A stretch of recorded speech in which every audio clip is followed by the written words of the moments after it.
వికారాబాద్ జిల్లా పరిగి మున్సిపాలిటీలో ఎన్నికల రాజకీయం రసవత్తంగా మారింది.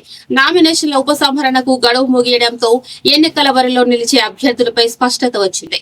పరిగి మున్సిపల్ ఎన్నికలకు సంబంధించి మొత్తం 158 నామినేషన్లు దాఖలయ్యాయి.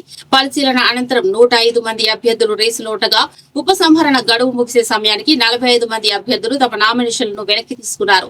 దీంతో ప్రస్తుతం 60 మంది అభ్యర్థులు ఎన్నికల క్షేత్రంలో నిలిచారు. ప్రధాన పార్టీలైన కాంగ్రెస్ మరియు బీఆర్ఎస్ అన్ని వార్డుల్లోనూ తమ అభ్యర్థులను నిలుపగా భాజపా నుండి 16 మంది, సిపిఎం నుండి 2, స్వతంత్ర అభ్యర్థులుగా 6 పోటీలో నిలిచారు. ఇక నామినేషన్ల ప్రక్రియ ముగియడంతో జిల్లా కలెక్టర్ సూచనల మేరకు అభ్యర్థులకు గుర్తులను కేటాయించినట్లు మున్సిపల్ కమిషనర్ వెంకటయ్య తెలియజేశారు.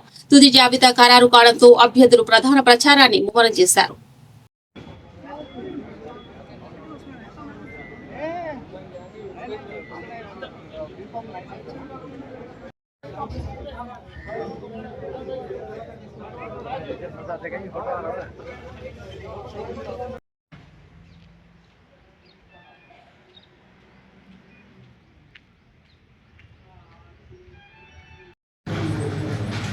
నా పేరు Venkataiah, municipal commissioner Parigi, district assistant election authority.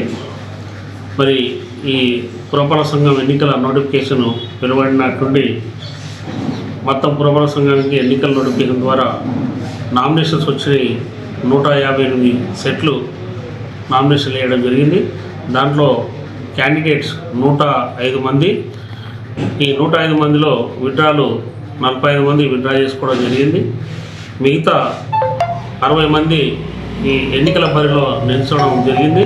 దాంట్లో పార్టీ పరంగా బీజేపీ 16, కాంగ్రెస్ 18,